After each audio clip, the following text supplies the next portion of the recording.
말씀 이렇게 살펴보고 있는데요. 오늘은 이사야 32장 말씀 함께 묵상하도록 하겠습니다. 자, 말씀을 시작하면서 이 사람은 누구일까? 인물 퀴즈 하나 내보도록 하겠습니다. 이 사람은 정치범으로 잡혀서 종신형을 선고받은 사람이었습니다. 정치범이었어요. 그가 투옥되자 남은 가족들은 살던 집을 빼앗겨버리고 이렇게 도시 변두리로 이렇게 쫓겨나게 되었다고 합니다. 면회와 편지는 6개월에 한 번만 허용됐습니다. 굉장하죠. 그리고 감옥에 갇힌 지 4년이 되던 해에는 그의 어머니가 돌아가시게 되고 그 이듬 해에는 아들이 교통사고로 세상을 떠나게 되어버립니다. 그럼에도 그는 장례식에조차 참석할 수 없었다고 합니다. 인간적으로 보자면 절망 그 자체의 상황이 그에게 계속해서 찾아오게 된 것입니다. 하지만 그는 이 같은 상황 속에서도 절망하거나 좌절하지 않았고요. 어떻게 하면 살아남을 수 있을까 이것을 계속해서 생각했다고 합니다.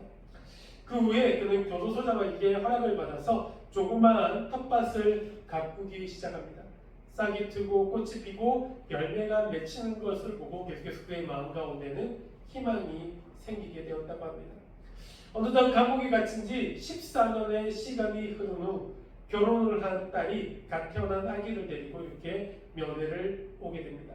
아이를 이렇게 보여주면서 아기의 이름을 아빠에게 이렇게 지어달라고 부탁합니다. 그는 호주머니에서 이렇게 꼬깃꼬깃 구겨진 종이 쪽지를 건네주게 됩니다.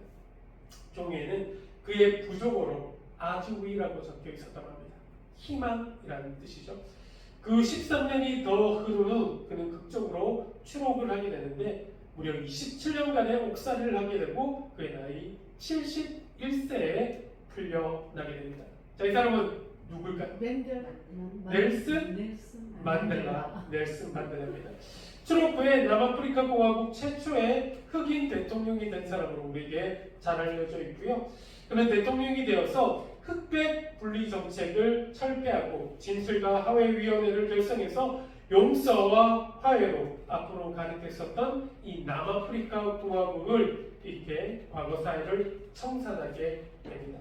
그 공로로 인정받아서 1993년 지금 트럼프 대통령이 끝으로 받기를 원하고 있는 노벨 평화상을 수상하게 되기도 하죠. 사람들이 그에게 물었습니다. 어떻게 감옥에서 27년간의 그 긴 시간을 견딜 수 있었습니까? 넬슨 만델라 대통령은 이렇게 대답했다고 하죠.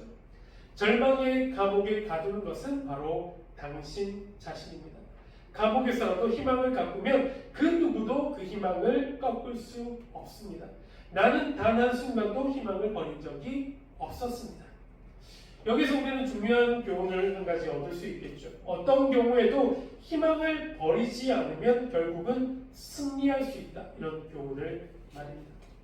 그런데 우리는 언제나 희망을 가지고 살아가야 하지만 우리가 주의할 것은 근거 없는 낙관론만을 가지고 살아가는 것. 즉 막연히 다 괜찮을 거야, 아마 다 잘 될 거야 이런 말을 남발하면서 살아가게 된다면 오히려 고통만이 가중될 우려가 있다는 것 역시도 우리는 늘 마음속에 담아두고 살아야만 합니다. 근거 없는 낙관론이 왜 잘못된 것인가 이것을 조금만 더 이야기해보자면 스톡데일 패러독스라는 말이 있습니다. 혹시 들어보셨습니까? 스톡데일 패러독스. 자, 스톡데일 패러독스는 심리학 용어로 우리가 좀 잘 알려져 있는 말이라고 하는데요. 넓게는 경영학계에서도 이렇게 사용되는 말이라고 합니다. 자, 이 말이 생겨나게 된 계기는 월남전 당시입니다. 월남전 당시 미 해군 전폭기 조종사였던 제임스 스톡데일 대령의 일화가 그 배경이라고 하는데요.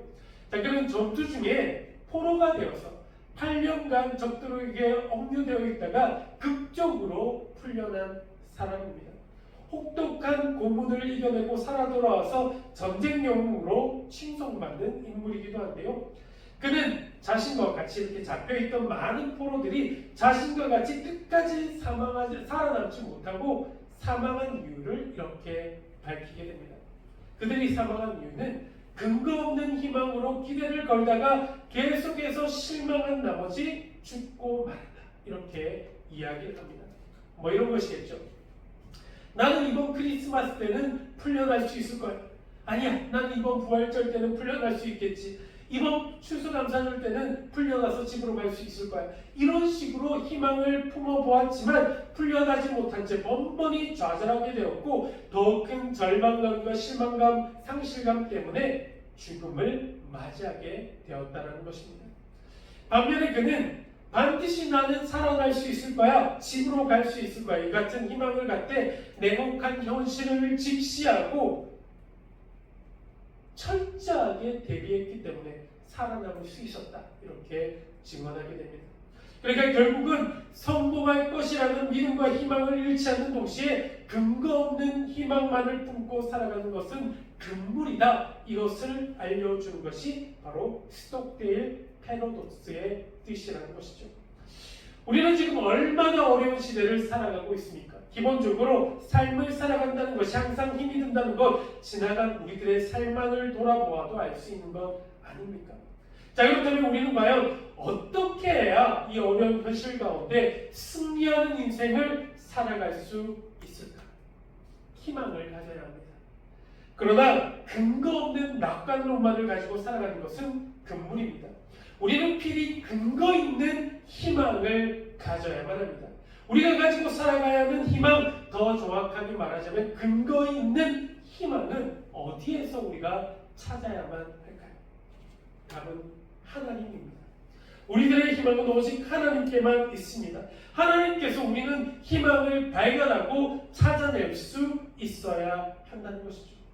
오늘 본문 말씀을 통해 우리는 어려운 시대를 살아가고 있지만 우리들의 희망의 근원이신 하나님, 그 하나님에게서 근거 있는 희망을 발견함으로 흔들림 없는 승리하는 삶 살아가는 저와 여러분 되기를 주님의 이름으로 축복합니다. 아멘. 자, 이제 본문으로 우리 함께 들어가 볼 텐데요. 오늘 본문을 시작하고 있는 9절부터 14절까지 말씀을 이렇게 쭉 보시게 된다면 안이란 여인들이 행하고 있는 어리석은 죄에 대해서 지적하고 있는 부분들이 이렇게 계속해서 나오고 있음을 발견하게 됩니다. 자, 9절 말씀을 보시게 되면 안이란 여인들, 너희 염려 없는 딸들, 이렇게 이야기하고 있고요.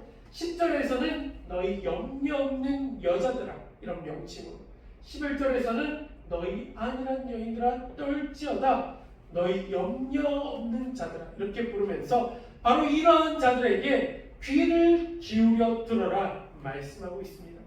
자, 그런데 이것들만 보게 된다면 이 말씀들은 특별히 여인들을 대상으로 하고 있는 말씀으로 보일 수 있겠지만 그렇지 않습니다. 이것은 그저 여인들을 향한 말씀이라기보다 유다라는 나라 전체, 유다라는 나라가 가지고 있는 문제들을 대표하고 있는 것이다 말할 수 있다는 것이죠. 자, 9절에서 기록된 너희 안이란 여인들아, 이 부분에서 안이란에서 쓰인 히브리어 원어는 샤이나이라는 히브리어 원어가 쓰였습니다. 샤이나. 이 단어는 편안하다 혹은 안전하다 이런 뜻을 가지고 있는 형용사입니다. 본문의 상황에서 말하고 있는 이 안이란이라는 것은 한 치 앞도 보지 못하고 알 수 없는 인간들이 지금 누리고 있는 평안한 삶이 영원히 계속될 것으로 여기며 그저 눈에 보이는 것에 만족하면서 살아가고 있는 모습, 앞서도 우리가 계속해서 말씀드린 근거 없는 낙관론에 빠져 살아가고 있는 어리석은 자들의 삶에 대해서 말하고 있는 것이 바로 안이라다, 샤이난이라는 단어가 뜻하는 것이다 할 수 있습니다. 자, 그리고 염려 없는에 해당하는 단어는 바타라는 히브리어 원어가 쓰였는데요. 이것은 원래 신뢰하다 이런 뜻을 가지고 있는 단어입니다. 자, 어떤 대상을 신뢰하고 그 결과로 인해서 확신하다, 안심하다 이러한 의미를 줄 때 주로 이렇게 사용되는 단어인 것이죠. 자, 그런데 한 가지 우리가 알아야 하는 것이 있습니다. 이러한 단어들, 안이라다, 염려하다, 샤인한 바타 이런 것들이 하나님과 연결이 되어 있다면 굉장히 좋은 의미로 우리가 받아들일 수 있겠지만 그 대상이 하나님이 아니라 사람이나 물건이나 특별히 물질과 관련되어 있어서 안이라다, 염려 없다 이렇게 쓰이게 될 때에는 그 의미가 완전히 달라져 버리게 됩니다. 이것은 진실된 것이 아니라 오히려 거짓된 안정감이 되어서 자신들이 믿고 의지하는 것이 신뢰의 대상이 아니라 경멸의 대상으로 변하여 지고 만다는 것이죠. 자, 지금 이 사연은 유다 백성들이 하나님을 신뢰함으로 안정감이나 확신을 가지고 있었던 것이 아니라 자신들이 가지고 있던, 자신들이 누리고 있던 기득권이나 외적인 부유함, 이런 것들을 믿고 안심하고 확신함으로 살아가고 있던 그들의 모습을 지적하고 있는 것입니다.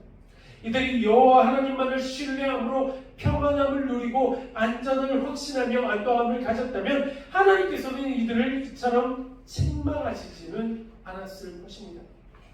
이들은 농사를 짓고 추수하는 시기에 당장 눈에 보이는 수확에만 만족하고 즐거워하고 있습니다. 그런데 추수 시기에 얻은 풍족한 수확량을 보며 단순히 기뻐하고 만족해하는 것이 문제라는 것이 아니라 그들은 그 즐거움에 도취되어서 단 한순간도 한 치 앞도 내다보지 못했던 것이 문제였고 하나님을 향한 그들의 삶의 태도가 더욱더 큰 문제였다라는 겁니다.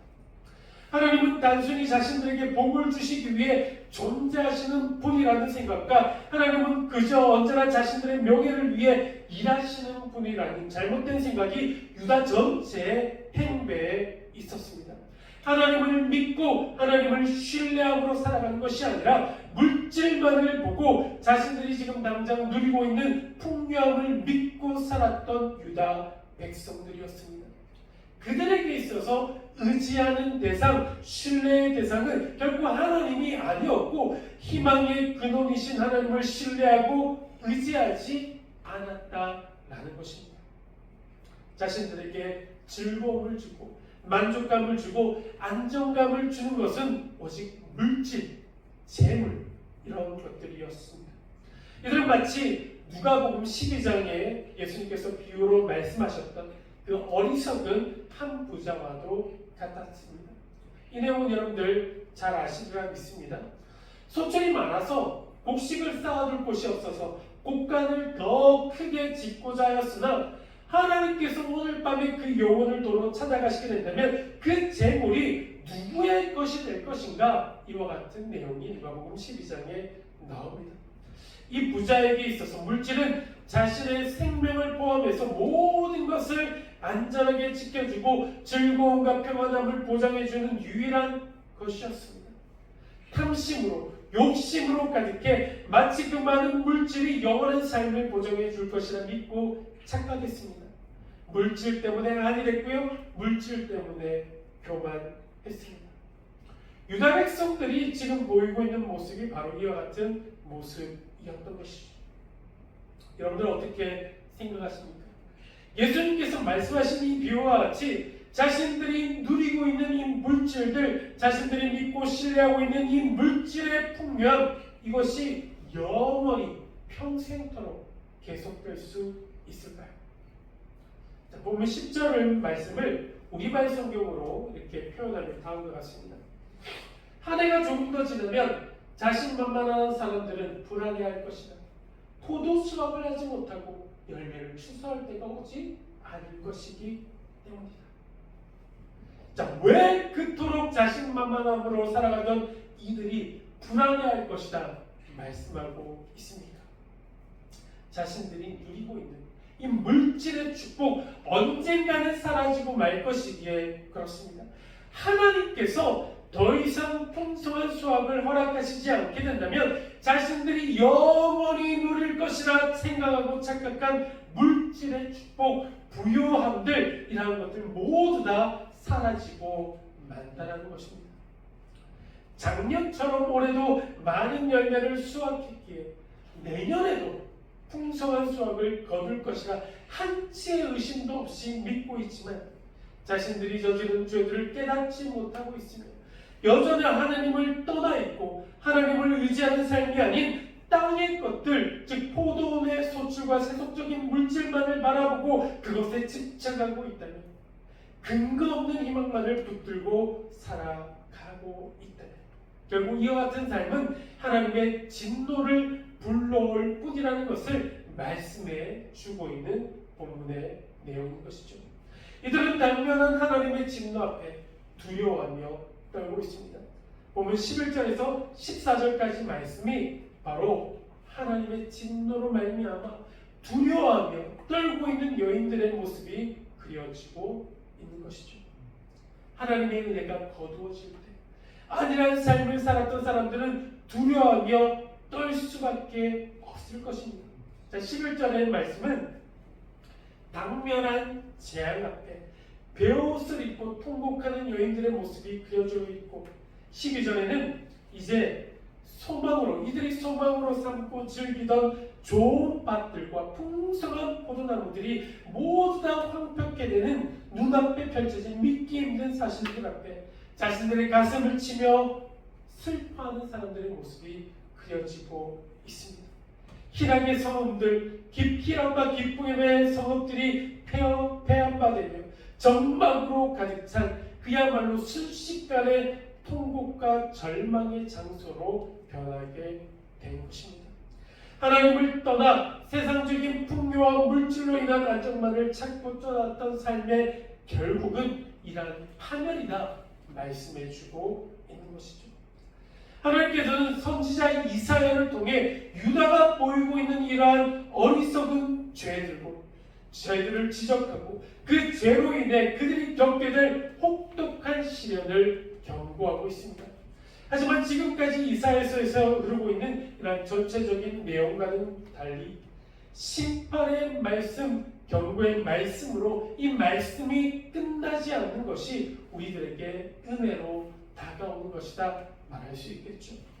하나님께서는 이 이사야 32장 말씀을 통해서 유다의 백성들이 다시금 하나님께로 돌아오기를 간절히 바라고 계십니다. 그들에게 희망의 메시지, 회복의 메시지도 함께 전하여주고 계십니다. 오직 하나님 안에서 근거 있는 희망을 발견하게 되기를 원하심으로 말씀해주고 있다라는 것이죠. 자, 그렇다면 하나님 안에서 발견할 수 있는 근거 있는 희망의 메시지는 무엇인가? 자, 먼저 32장에 나오고 있는 첫 번째 희망의 메시지는 다음과 같습니다. 자, 1절에서 8절 말씀, 우리 시간이 나실 때 한번 찾아보시면 좋겠는데요. 1절에서 8절을 통해 하나님께서는 공의와 정의로 통치하실 왕, 그리고 그를 중심으로 하는 새로운 정권을 세우실 것을 말씀하고 있습니다. 즉 하나님께서 우리의 삶을 통치하실 것이다 말씀하고 계십니다. 하나님께서 우리의 삶을 통치하실 것이다. 이것이 우리에게는 희망의 메시지로 다가오는 것입니다. 이 왕의 통치하심으로 인해 이루어질 새로운 희망과 회복에 관한 메시지를 하나님께서는 전하여주고 있는 것이죠. 하나님께서 우리의 삶을 통치하실 것이다. 자, 이 왕은 누구인가?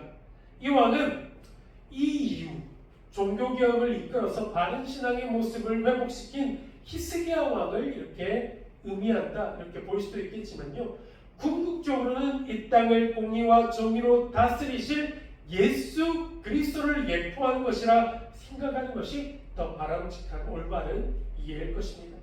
즉 예수 그리스도가 다스리시게 될 때, 그때 비로소 정의와 공의가 바로 서는 나라가 될 것이며 이 땅 가운데 진정한 회복이 임할 것을 말씀하고 계신 것입니다. 자, 32장 2절 말씀을 이렇게 보시게 되면 예수 그리스도가 통치하게 될 모습을 세 가지 모습으로 비유해서 말씀하고 있는데요. 또 그 사람은 광풍을 피하는 곳, 폭우를 가리는 곳 같을 것이며 마른 땅의 냇물 같을 것이며 온비한 땅의 큰 바위 그들 같을 것이다. 자, 첫 번째로 예수 그리스도의 통치는 백성들이 광풍과 폭우를 피하는 피난처 같을 것이다. 예수 그리스도의 통치를 피난처의 모습으로 비유하고 있다라는 것이죠. 마치 폭풍을 만난 배가 항구에 들어와서 험한 파도로부터 보호를 받으며 안식을 취하는 것처럼 예수 그리스도가 다스리시는 그 나라의 백성들은 그의 통치 아래에서 진정한 보호와 진정한 안식을 누리게 될 것을 말씀해주고 있습니다. 자, 두 번째, 예수 그리스도의 통치는 메마른 땅에 흐르는 냇물과 같을 것이다. 흐르는 냇물에 비유해 주고 있습니다. 그 아무리 메마르고 척박한 광야와 같은 땅이라 할지라도 물이 흐른다면 어떻게 됩니까? 물이 흐른다면 말라붙어 있던 땅에 새로운 생기가 돋고 죽어있던 모든 생명들이 다시금 살아나게 됩니다. 이와 같이 예수 그리스도께서 통치하시고 다스리시게 된다면 강박함으로 메마르고 죽어있던 모든 사람의 심령에 새로운 생기가 일어나게 될 것이다 말씀하고 있는 것이죠. 자, 그리고 세 번째, 예수 그리스도의 통치는 큰 바위 그늘처럼 될 것이다 말합니다. 큰 바위 그늘. 햇볕이 강력하게 내리쬐는 거리를 오랜 시간 걸어보신 분들이라면 그늘이 주는 반가움과 그늘을 통해 얻을 수 있는 쉼이 얼마나 큰 것인지 여러분들 다 아실 것입니다. 마찬가지로 우리가 걸어가는 이 인생길에서 그늘을 만날 수도 없다면, 언제나 강렬하게 내리쬐는 햇볕을 온몸으로 다 받아내야만 한다면 얼마나 기진맥진해지겠습니까? 기진맥진하여서 도저히 다시 걸어갈 힘을 얻을 수 없을 것입니다. 우리 삶의 여정 가운데도 반드시 그늘이 있어야만 하고 이 그늘에서 쉼을 취해야지만 다시금 인생이라는 여정을 우리들이 걸어나갈 수 있게 된다라는 것이죠. 바로 예수 그리스도의 통치가 이러한 그늘이 되어 주실 것이다. 우리에게 그늘이 되어 주심으로 진정한 쉼을 허락하여 주실 것이다. 이러한 말씀이다 할 수 있습니다.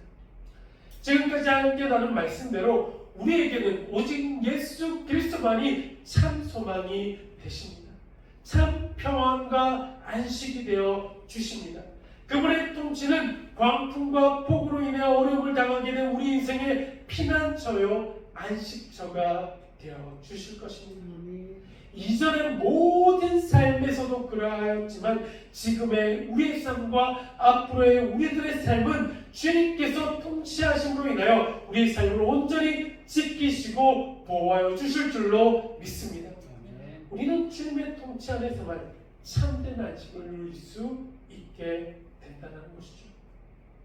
또한 주님께서는 강박하고 메말라 있는 우리들의 심령에 생기를 부어 주실 것입니다. 말라있고 죽어있는 심령에 생명수를 흐르게 하심으로 살아나게 하실 뿐, 얼어붙어 있는 우리들의 심령을 따뜻하게 녹여서 새 생명을 일어나게 하실 분은 오직 주님밖에 없습니다. 그뿐 아닙니다. 너무도 뜨거운 태양볕에 우리는 신음하고 고통스러워할 때, 이 혹독한 가운데 주님은 우리에게 참 안식을 누릴 수 있도록 큰 바위 그늘이 되어 주시는 분이십니다. 공의와 정의로 이 땅을 다스리실 그 주님을 붙드는 삶을 살아가야지만 진정한 회복이 있음을 우리 모두는 깨달아야 할 줄로 믿습니다. 이것이 이사야 32장에 나오는 하나님 안에서 발견하게 되는 근거 있는 희망에 관한 메시지인 것입니다. 하나님께서 우리의 삶을 통치하실 것이다. 자, 두 번째, 오늘 본문에서 하나님께서 이사야의 입을 통해 전하여 주고 있는 또 다른 희망의 메시지는 바로 이것입니다. 바로 위에서부터 오는 부어주시는 영, 바로 성령으로 말미암아 회복될 것이다. 이것을 말씀해주고 계십니다. 하나님께서 우리에게 성령을 부어 주실 것이다. 성령을 부어 주실 것이다. 바로 성령으로 말미암아 회복될 것을 말씀해주고 있는 것이죠. 성령을 부어 주실 것이다. 자, 15절 말씀. 마침내 위에서부터 영을 우리에게 부어 주시니 광야가 아름다운 밭이 되며 아름다운 밭을 숲으로 여기게 되리라. 하나님께서 이루실 회복은 우리에게 성령을 부어 주심으로, 내려 주심으로 이루어지게 됩니다. 자, 그런데 성령을 주시되 어떻게 우리에게 주실 것이다 말씀하고 있습니까? 우리에게 부어 주신다고 말씀합니다. 부어 주시다. 성령을 주시되 찔끔찔끔 뭐 이렇게 조금 이렇게 주시는 것이 아니라 소나기와 같이 폭포수와 같이 풍성하게 부어 주실 것을 약속하고 있는 것입니다. 그저 이 성령을 한두 사람에게 우리 모두에게 부어 주실 것이다. 이 땅에 있는 모든 교회 공동체 위에 부어 주실 것이다. 성령을 사모하는 모든 이들에게 위에서부터 오는 영을 성령을 부어 주시겠다 약속하고 있는 것입니다. 자, 이처럼 위로부터 오는 영, 성령으로 충만히 우리가 임하게 된다면 어떠한 일들이 일어나게 될까요? 광야가 아름다운 밭이 된다고 했습니다. 광야가 아름다운 밭이. 광야, 사막이 너무도 메마르고 척박한 땅이 기름지고 아름다운 밭이 되고 기름진 밭은 더 나아가 아름다운 나무들이 가득한 숲이 될 것이다 말씀합니다. 이 모든 것이 성령이 임하게 될 때 일어나게 되는 일입니다. 광야와 같이 모든 것이 메말라버린 그 땅에 정의가 거하게 될 것이고 공의가 아름다운 밭에 거하게 될 것입니다. 이건 역시 성령이 임하게 될 때 일어나게 되는 일입니다. 성령으로 회복되게 된다면 우리 삶 가운데도 참된 평화와 화평이 있게 될 것이며 참된 회복이 있게 될 것이다 말씀하고 있다는 것이죠.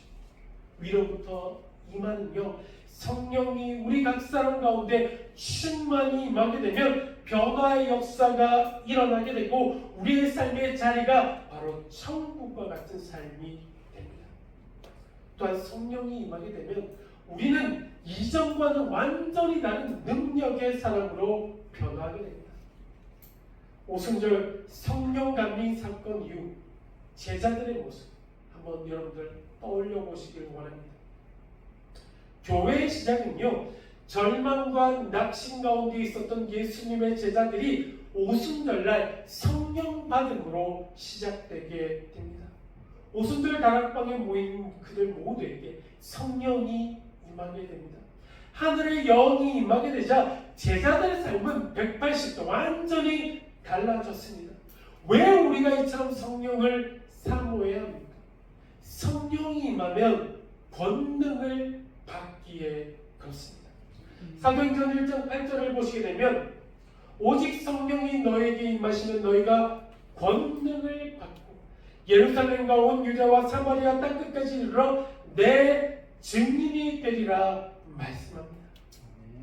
어떻게 무지한 갈릴리 시골 청년들에 불과했던 이 제자들이 예루살렘을 복음으로 뒤엎고 그 당시 세계의 중심이었던 로마마저 뒤엎어버리는 놀라운 증인의 삶을 살아갈 수 있었습니다. 바로 그들에게 성령의 능력이 임했기 때문입니다.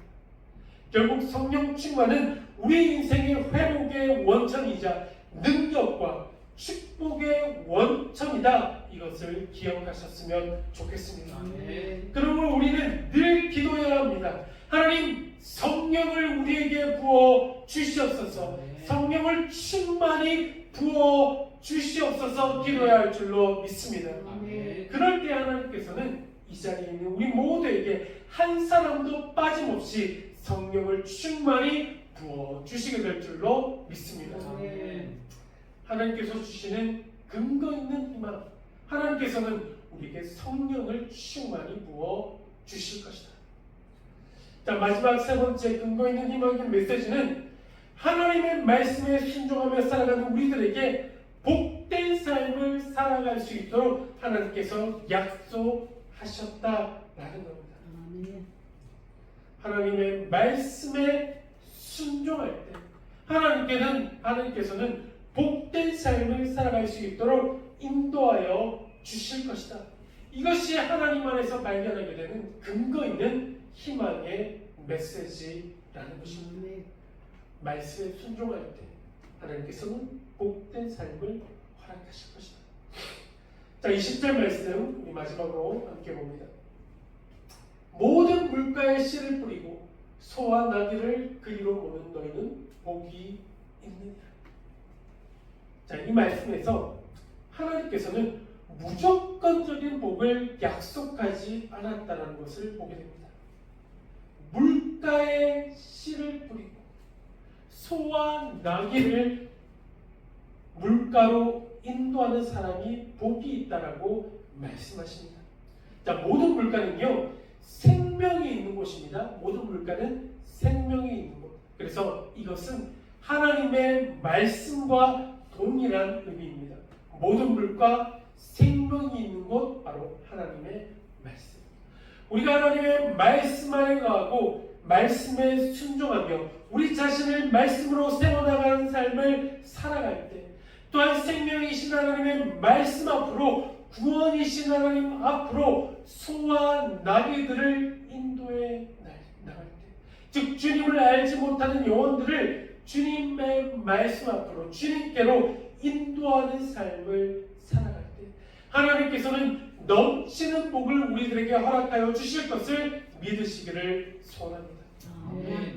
위로부터 부어주시는 주의 영을 의지하며 어렵고 힘든 삶을 살아가고 있다 하더라도 우리 자신을 하나님의 말씀으로 세워나가며 또 한 영혼 모든 물가이신 하나님 앞으로 생명이신 하나님의 말씀 앞으로 이끄시는 복된 삶을 살아가는 모든 성도님 되시기를 주님의 이름으로 축복합니다. 아멘. 말씀을 마무리합니다. 하나님의 영으로 충만한 하루하루 살아가시기를 주님의 이름으로 축복합니다. 아멘. 때로는 메마르고 광야 같은 삶을 살아가고 있더라도 이 성령의 능력으로 우리 삶의 자리가 아름다운 밭이 되고 풍성한 열매 맺는 복을 누리시게 되기를 우리 주님의 이름으로 간절히 축복하며 축원드립니다. 아멘. 자, 우리 함께 찬양할 때 우리 희망의 근거는 오직 하나님께만 있음을 고백하며 나아갔으면 좋겠습니다.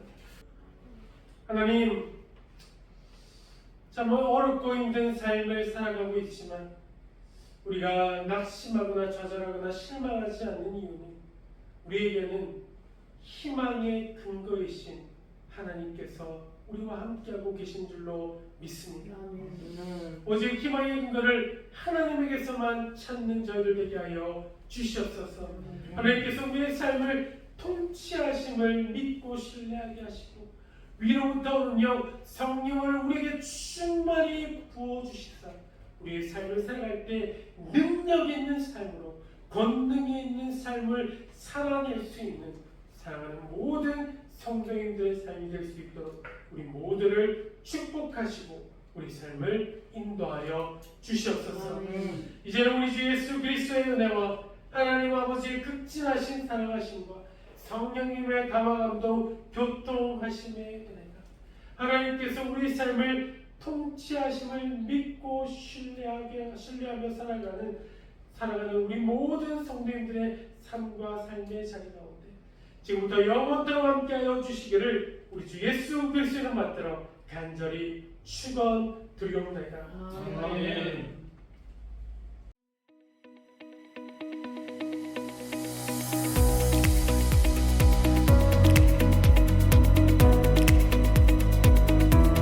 Artlist.io